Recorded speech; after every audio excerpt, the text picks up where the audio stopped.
people at home and around the world, you know me from such episodes as the last time we did this. Louis Tucci here, live from the Noman Green Screen hangar with none other than Klaus Skovbo. I'm butchering it. Skovbo. And Joaquin Carlson Gutierrez. Yeah, something like that. An interesting mix. I'm working diligently to try to get these things correct. I want to say thanks so much for the presentation that you just did. I think a lot of people walked away with a whole new appreciation for some of the technical processes that go into bringing some of the screen's most celebrated characters and creatures to life. Yeah. I want to talk to you, if you want to start over here with Klaus. Talk to us about the realities, actually, that go into working for a multinational studio where the assets are being handed off back and forth amongst different artists of different capacities, different teams. What is that really like from behind the scenes? So yeah, like I think, like we spoke about before, I think a lot of the assets, like maybe people don't have a clear understanding that when they enter a company like MPC or any other bigger production company. Commercial companies. That's they might not get to just fully do the full creature. You know, we have a lot of people coming in and they are like, but can we? You know, I want to work on the hand. I want to do, I want to do the full thing, but they don't. So you have one lead artist who are like dishing out the work, or who are, like I said to you before, like puppeteering all these different artists, and they just work on one smaller part of each part of this creature or asset or spaceship or whatever it is we're doing. And do you find this challenging at this point in your career to be at a sort of senior level? Well, since I'm a lead, right. Yes, I do find it challenging, and it's also you have to be. The film I'm currently on is we have a lot of assets where we are splitting up the work like that, and between London and our Bangalore office. So it can be challenging sometimes to keep everything streamlined, everything at the same quality, because a lot of people have different skill sets. So you might have one guy who's really good at sculpting, one guy who's really good at hard surface or whatever, and you might not always get the guy who are the super creature guy or the whatever asset you're working on. So you kind of have to bring everybody to the same level, and that can be hard sometimes. Right. But it's good if you have excuse me, really good artists who can kind of push everybody else and inspire everyone else. So I think, that's probably one of the most challenging things, I think. Yeah. I think it's not dissimilar from team sports, to be completely honest with you, in some ways. And you're dealing with Bangalore, you said, which is, talk about some of those realities. A lot of people don't realize that these are multinational offices where there are certain perspectives and differences in communicative processes. Tell us a little bit about the dealings on a day-to-day basis with an office in Bangalore. So as a lead artist, I come into the office every day, and it can be every other day, or it can be every day that we have daily sessions with the team in Bangalore. Mm-hmm. And usually there's a couple of guys there who are on the team. So we have roughly 100 guys, and we usually have 5 to 6 to 7 films going on at the same time. So. And those, depending on what show is in crunch time or what show is in what stage of the pipeline, that show kind of catches the more artists, right? So we have, on the one I'm currently on, I maybe have, 8 to 10 guys in Bangalore, and I have a couple in London, and it's just about, and then I have my supervisor next to me, who is, and together we are overseeing everything together, all the assets basically, from start to finish. Wow. And it can be anything from big hero creatures to some background objects or background car or whatever. And fire hydrant. Anything like that. Anything that's fully CG that has to be implemented into the plate.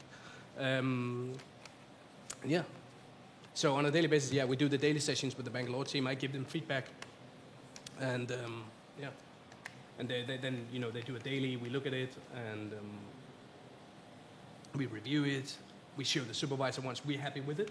Right. The overall VFX supervisor on the show, and then maybe he gives us feedback and we get that down the pipe.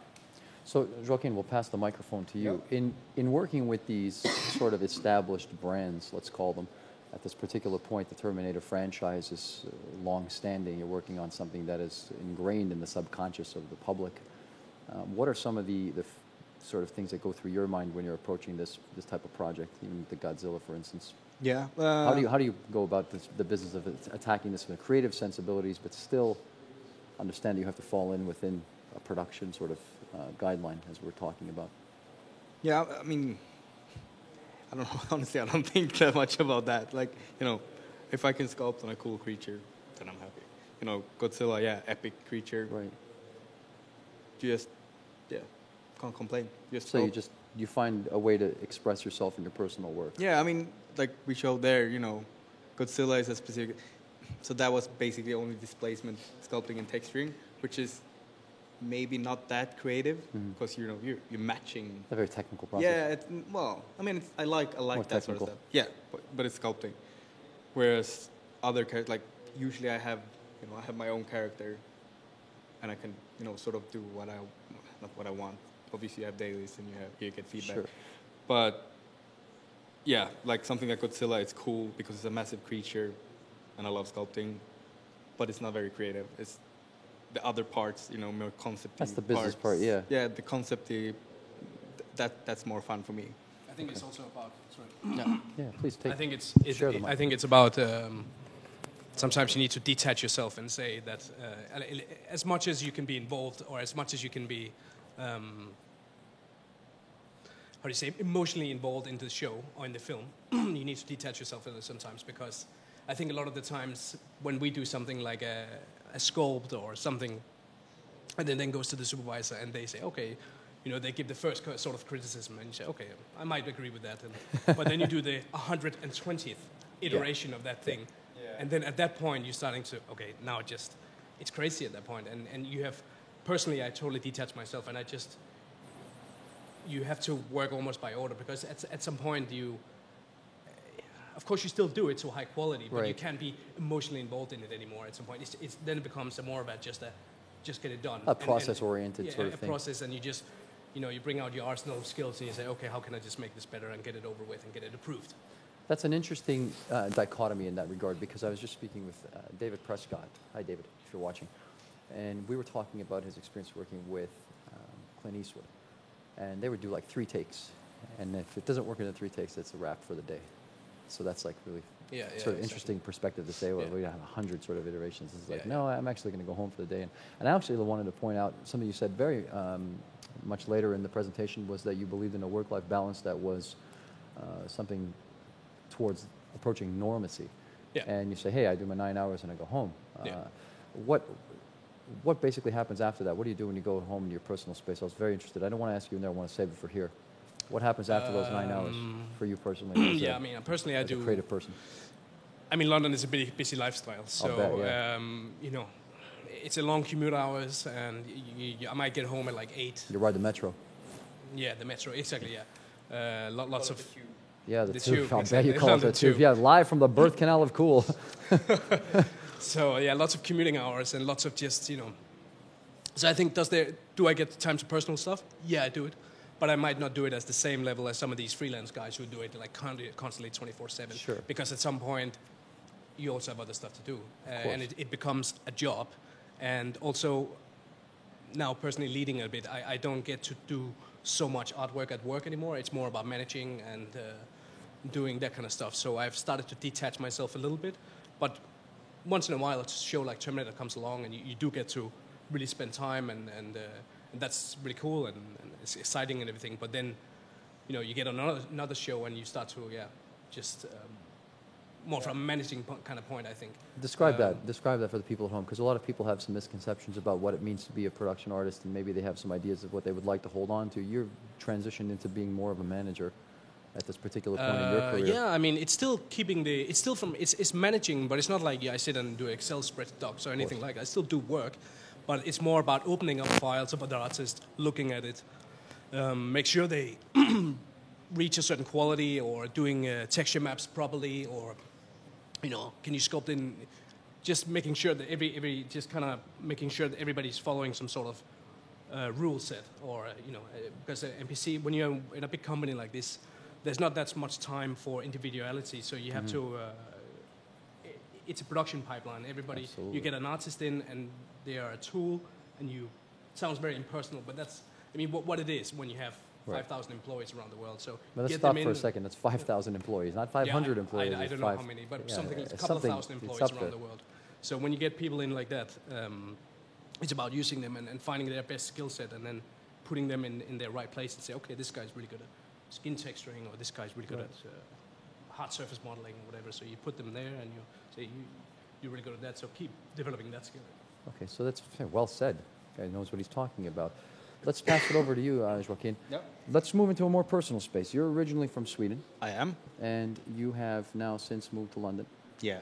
And what would you say that Sweden has offered you as a sort of designer and storyteller, growing up in Sweden and having moved to London? What sort of things do you take with you of your Swedish fabric? Because I know that the way that Swedes are educated and such is completely different in some ways to the North American way. Yeah.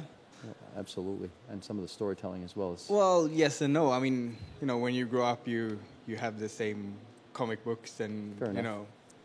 Even though I must say, like, I do prefer like sort of the French comics.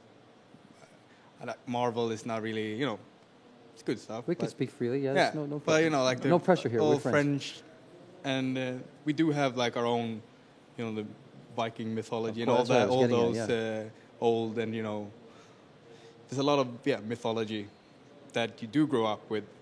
You might not think about it that much, but Right. it is there in the back of your head for sure. How does that affect you as a designer? I don't know. I mean, yeah, like when I was a kid, I used to draw like trolls and stuff like that. That is from our mythology, Like but. Peer Gynt, I think that's a Finnish tale, though. Ibsen, Henrik Ibsen. Yeah, that's What is it? that's Danish, right? Is it Danish? Peer Gynt. Peer Gynt. Is that? I don't know that. Peer Gynt is by Henrik Swedish? Ibsen. I But think- we have Anyway. we have Astrid Lindgren, if you know her. No, I don't. You don't? No. She's the most Lindgren, you said? Lindgren. She's the most translated author in the Oh, in the geez. world, Thank you. and she writes a lot of basically fantasy, but it's old stuff, and it's like for kids. But you grew up with those. With a lot of folklorish Yeah, yeah, traditions, yeah. maybe Yeah. quite different than sort of some of the things that we have. For instance, on the West Coast here, there's a lot of Western frontier, cowboy, I'm looking at you type stuff. Yeah, we don't have any cowboys Well, of in course the not. north. So this It's is. too cold for them. Yeah. They won't survive. We spoke earlier off camera. I was asking if you played any hockey, because I like to think of myself as like an honorary Swede. Yeah. No, I don't. So you said I did when I was a kid. You mentioned some rugby. Yeah, rugby is. This is a bigger thing for you. Yeah, I used to play a lot. Well, what a about lot in of the rugby. winter? What? What about in the winter? I mean, what happened in Yeah, the winter? but we're Swedish. We're Vikings. It's fine. It's, Did you play some hockey when you were living in Sweden? yeah, when I was a kid. When I Paul was a Gabriel kid. is watching behind the camera. He and I Yeah. play hockey together. We're both Canadian, so- Our head of department plays hockey. Really? Yeah. Oh, look at that. He's Canadian. Wow, there, Yeah. Paul Gabriel, ladies and Yeah. gentlemen, on the other side Chris, of the camera. by Chris, the way. is Hi, a Chris, hockey. if he's watching. Chris, if you're watching, we like hockey players in these parts. Yeah. So you're not much of a hockey player. You're more of a Nah, rugbyist. it's a bit too weak for me. They have all this padding and stuff. Too weak. The guy You said. know, rugby. High five. It's a bit too It weak. is actually the Rugby World Cup. It's That's going right. on now. You're probably are you a black shirt fan? Is that All Blacks. All Blacks? Yeah. Yeah, New Zealand. Yeah. You like Yeah, that? they're cool. I've been working on my Australian accent lately. Yeah. Right, mate. I'm not going to lie. We've been working on this for the last week. Yeah, might How is need a bit more work. A bit more work on it. No, I don't know. What do I know? I'm Swedish. Let's shift it back over to Klaus for a Yeah. moment. You attended the Vancouver Film School. Yeah. That's in my home country of Canada, Vancouver. What did you think of Vancouver? Yeah, I loved it. And spent Lived some there time 2.5 there. years. It was Yeah. really good. Yeah. Yeah, And it was it's a great place to study as well. They were up in the running for School of the Year as well last yeah, year. it was a great place. Yeah. Let's talk about your personal work. I noticed Fungus Body Armor was one that I wanted to talk to you about. What informs those types of narratives for you as a designer? I think that one came from because we were working on Maleficent at the time. Okay. And Maleficent had all these creature designs that we actually both did at that time. And I was really into this kind of foresty kind of character stuff at that point. So I think it just came off that, yeah. And a lot of the times, I think we get a lot of our concept art in quite early on because we have an art department. So we see some of that stuff quite early on before the film is maybe 2 years before the film comes out. So a lot of times I'm quite inspired about all that stuff that comes in there through that. And So you're drawing internal inspiration, is what you're saying, from your own yeah, maybe department. look at that. I also look externally, of course. Looking at other artworks and stuff What would like you that. describe was an influence for you? Who would you point the finger at and say is something that inspires you today? If you had to pick a couple. If I had to pick a couple, Yeah, I mean, I give you some freedom here. I don't know. I think nowadays people who inspire me are people who are really good at their job. People who are both really technical and can manage really well artistically. I think we have a couple of guys at work, and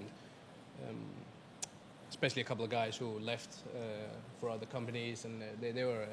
I mean, these are the kind of guys who personally inspires me a lot. But it might not always be artwork, but it's more about attitude and Oh, cool. Okay. attitude towards work, and you know, that kind of stuff is quite inspiring, I think. And you So need the- these kind of people around you, because otherwise, You're talking about an energy factor, basically. Yeah, an energy factor, Sort of yeah, the things that they bring to you. yeah. But discuss that further. I'd like to know more about how there's an interplay between the concept art department and yourselves, and how that goes back and forth. Has that been something that maybe you would say is prevalent for you throughout your career with NPC? Yeah, I mean, I do enjoy doing this conceptual art stuff, so it's something I want to do more of, but it's just time. Right. It's of the essence. But yeah, I mean, it's. I like doing it, and it's just more of a, you know, because maybe it's more you can get a bit of freelance work or something like that, which was always cool. Done a little bit of that here and there, but I mean, that's kind of why I'm doing it, basically. Yeah. Right. Yeah. I think the work is great. There's also one of them. You had this Siamese cat with no hair. Yeah. I have a terrible experience with one of those when I was a child. I was like left alone in a room with one, and they're not very nice. If you've ever had, Yeah. have you ever had one of these cats? No. Yeah, it's got its own personality. I mean, it's like on the opposite end of the spectrum of what you would imagine. They're not very friendly. I'm allergic to cats. So. Yeah, well, me too. This is the thing. I say, hey, stay away. Yeah, Yeah, but, this is the thing. Yeah, Yeah. it's very weird to be in a room with a sort of hairless cat, which is not very friendly. But how do you feel about this? Also, About cats? No. Having a little bit of fun with my friends here. I get away with a lot of things. No, how do you feel about this relationship between the concept art department and yourselves? And But because that's going to bring me to something else. No, very yeah, important. I like the concept part. Lately that's more what I do. Yeah. You know. Well, that's why. Yeah, it's like pull that out of you. Yeah, it's yeah. Like I haven't textured anything since Guardians. Right. I do. You know, I get a creature, character, whatever, and I sculpt, and that's what I like to do. It's Joaquin you. is pretty with all you're pretty onto all the 3D sculpting. I think. Yeah, that's what I like to do. Like, the less time I can spend in Maya or Mari, the more time in ZBrush, the happier I am. So Wow, that's a great. Holy smoke! We didn't pull that one out of him at all. Yeah. So the more time in ZBrush, are you spending a lot of time in your free time as well doing your own things? No. That's the thing. I don't like as long as I'm given good work at my jobs, then Right. I'm good. But that's the thing. Like my only personal pieces I've done, like it's just quick sculpts, and it's only been during periods where I don't where I've textured or I've done Maya heavy stuff. Like Right. then I go crazy. I have to spend time in ZBrush otherwise. It's kind of a That's why I do double-edged this. That's sword, why- right? You get this space to do this stuff maybe in your free time, and then people have a misconception perhaps of your abilities because you're just producing like for the public view. You have these like really quick sketches. Yeah. People think, oh, well, it's just a quick sketch. He only produces quick sketches, and meanwhile in the background you're like, working on art. Yeah, and I such. haven't. It's like a big deal. I haven't posted anything since I was in school. Yeah, because you've been so busy. This Yeah, is no, but as long as you Yeah. do it and you enjoy doing it, like that's all I ask. That's What are you doing after work then in this regard? Give us a picture of yourself outside of your profession. pub.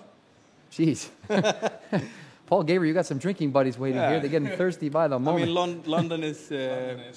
Yeah, when I first moved to London, it was. Yeah. Describe that experience. No, it's coming like from Sweden. everybody goes to the pub after. It's not Like a like Sweden. cultural norm. Yeah, Sweden. Describe the difference then. Yeah, Sweden is very. You go out. Stoic. Yeah, you go out. Yeah. Let me sit up here. Hold on. You go out on a Friday, maybe a Saturday. Maybe if you're lucky on a And then- Saturday, right? Yeah. But in London, it's like, it's more, yeah. This has It's been good for busier, you. busier. I don't know, it's probably not been good for me. It's hard to gauge the seriousness here. I'm sitting here with these glasses and he's smiling and laughing at me. There's this like sort of Scandinavian seriousness that is still there, but the London life and London nights are rubbing off on you apparently. Yeah. So you're happy and content to say, well, at work I'm fortunate enough to be a sculptor in Yeah. ZBrush, and I'm happy to work in ZBrush all of these hours, Yeah. and then sort of in my free time I'd like to just go to O'Shea's and I think it's Well, more other, yeah. other interests. Of as well, course. I think. Well, Well, yeah, saying what are some of that, the like, being here is actually, no, I definitely need to do personal work. How do you feel about being here from all the way across the pond, coming to visit and being in It's America, super, surrounded super by cool. all of these very yeah, talented it's super people? Let's cool. talk about It's that. very, very inspiring, and that's Yeah, I do need to do personal work. I feel the need, the Yeah. urge to do personal work now. We've Yeah. been blessed, I think, over the last couple of the day and a half so far with some very talented people have come through the Yeah. door and shown us some very influential ways to work and some thought-provoking construct. For the rest of the weekend, you're going to be here, obviously, and I think you're going to see some other. What did you think of the sculpt off? We didn't get to see all. We went back and forth into the. Your, Yeah. But yeah, cool stuff. We haven't seen the final results yet. No, we didn't. Oh, we never. man. No, we never. Yeah. yeah, it's going to We be. need to see it later. Yeah, it'll be a sculpt off to be remembered. I mean, the two belts are on the line, as we know. You'll be voting, of course. Don't tell who we're voting for. I think that's something to be said. So, but realistically, other interests other than the bar, you're just basically working and hanging out at the pub playing darts. Are you a darts champion? Billiards. Billiards? Pool. Ah, okay. So, I mean, yeah. Well, oh, you a hustler? What are you? no, I do like pool, like the American version, because they have this weird. Snooker? Is No, what you no. Yeah, they have that in the.